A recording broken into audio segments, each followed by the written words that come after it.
Medellín en Colombie, une destination à découvrir. Autrefois gangrenée par la violence, la ville de Medellín en Colombie a entamé une profonde mutation depuis une quinzaine d'années. Deuxième ville de Colombie en nombre d'habitants, elle est aussi devenue l'une des destinations touristiques les plus prisées du pays. Zoom sur les différentes facettes de cette ville à découvrir. Une ville en pleine mutation.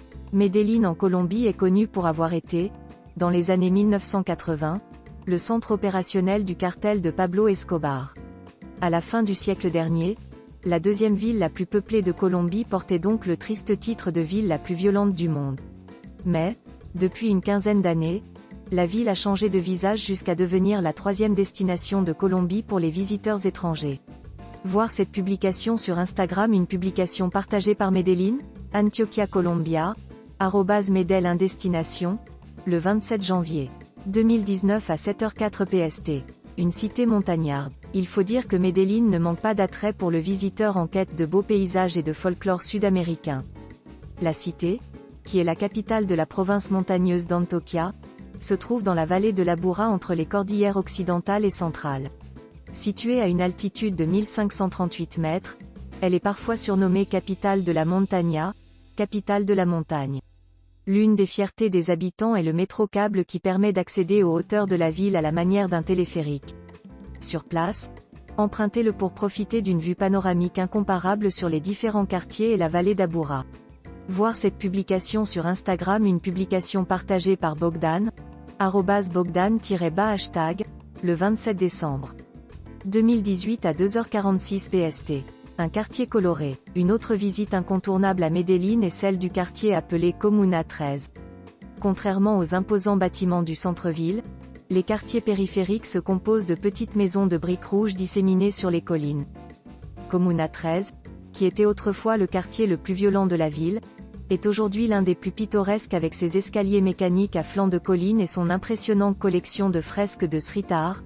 Voir cette publication sur Instagram. Une publication partagée par Blog de Viares, @somos.viareras, le 27 janvier 2019 à 7h02 PST.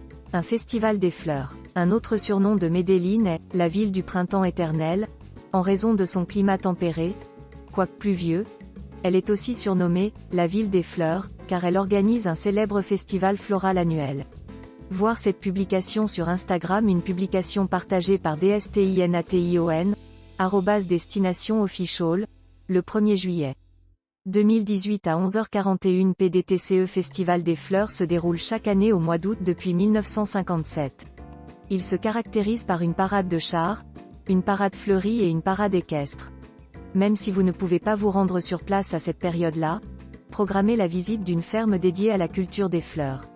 Vous pourrez y rencontrer les cieteros, floriculteurs traditionnels qui participent chaque année à la Feria de Flores de Medellín. Une autre visite verdoyante est celle du jardin botanique de Medellín, gratuit et sans prétention, mais riche de nombreuses variétés d'orchidées. Le ville natal de Fernando Botero. Saviez-vous que le célèbre peintre et sculpteur colombien Fernando Botero est né à Medellín le 19 avril 1932 ? La place Fernando Botero, en centre-ville, offre un bel hommage à l'artiste puisqu'on peut y voir pas moins de 23 sculptures d'animaux et d'humains. Voir cette publication sur Instagram. Une publication partagée par Dani Vera, @DaniVeraVivar_, le 29 janvier 2019 à 3h52 PST. D'autres œuvres de l'enfant du pays sont exposées au musée d'Antioquia situé juste en face de la place Botero. Non seulement ce musée possède la plus grande collection au monde d'œuvres de Fernando Botero, mais il présente aussi des œuvres d'artistes locaux ainsi que d'artistes européens, latino-américains et nord-américains du XXe siècle.